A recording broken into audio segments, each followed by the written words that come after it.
The Bug. Objective voice of objection for a most objectionable world. Hello, Bugsters. Welcome to The Bug, the comedy show that holds up the Medusa of satire to the already immovably concrete face of modern Britain. I'm Andy, I bench 480, and I can crack a tree in half just by looking at it. Can I? Well, what is reality anymore, anyway? Alice, what do you bench? Bench body weights, well, not my body weight, Okay. body weight of a baby. I mean, you don't need to give that kind of detail. Just It's very body weight. impressive. People look at me and go, where did you get that baby? You are listening to The Bug. In this week's Truth News, according to an official poll, 98% of Londoners are very happy with CTOS. And I am not sure that I agree with this, Andy. I don't think 98% of Londoners have ever in the history of London ever agreed on anything. You could not get 98% of Londoners to agree that oxygen was better than breathing a fog of raw liquid feces. And they expect us to believe that everyone agrees CTOS is better than not choking on shit mist. I mean, maybe they just meant 98% of one specific Londoner who bought shares in Bloom before its tentacles grew into every crevice of the country. I mean, this is not just any old poll, we should say that. This is not any poll. This is an official poll, right from the very heart of government. It's not a knock-off fake poll of an elderly couple and their mangy old dog sitting on a bench waiting to die. This is an official poll. So let's just put those words, official poll, through an online translator in case you didn't study languages. Let's find out what it actually means. Made up lie. There we go. Glad to clear that up. I think it's fair to say, entirely trust these official polls. They feed us, Alice. I mean, they could publish an official poll saying that over 99.9% of children like ice cream, and I would instantly assume that all children now hate all ice cream and would prefer to eat a bucket of gravel mixed with dead badger.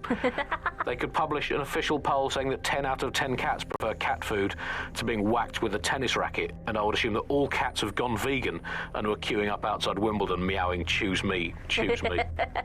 I trust these polls as much as I trust someone recommending a movie that they watched during a breakup.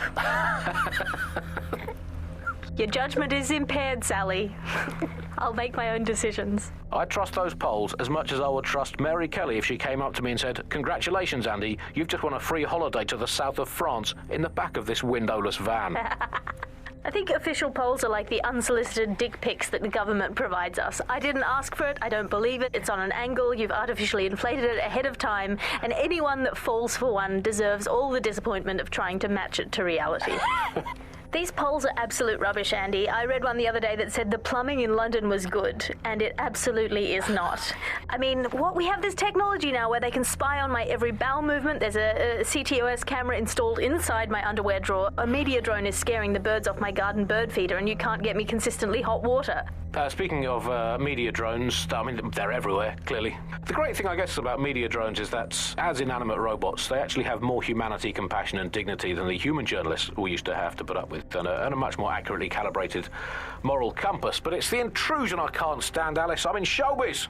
Look at me here in this windowless dungeon. I'm in showbiz. And it's terrible for me, all these drones, knowing I'm being filmed all the time. Every day I have to make sure I've done my hair and makeup and not wearing clothes I've ever worn before. Well, we all have crosses to bear. At this point, they've installed so many CTOS cameras, I'm not sure where they'll put the new ones. On top of the old ones, just cameras watching other cameras, like a social media influencer so self-absorbed they don't know how to sleep without turning it into monetized content. I think that's the logical end of all society, isn't it? Where just everything has just become a camera filming another camera. To be honest, I've just given up on all news and reality now, Alice. I just, in fact, I now just make up my own headlines these days. I get a piece of paper and a pen. Remember them? Paper and pens, those were the days. And I'll just write down the headlines I want to read. Now, I'll just make my own newspaper. Look, here I've got today. If you point at the bird shit on your car window and say it's a currency, no one can tell you otherwise, screams Chancellor at Bilderberg karaoke night. Let's write another headline. Here we go. PM announces Britain back on track after swapping all Crown Estate properties for some magic beans. Might as well. We've got to do something as the nation we are today. Here's another one. Wild joy on the streets as Britain signs £864 zillion trade deal with Bolivia. There we go. Build a better world. Government claims only nice people will benefit from agreement to sell trampolines, mermaids and warships to landlocked South American nation. We're building a better Britain. Here's another one. Environment probably fine, claims drowning scientist. Invent the world you want to have, people. It's going to be way, way better than the one you've actually got. From The Bug, goodbye.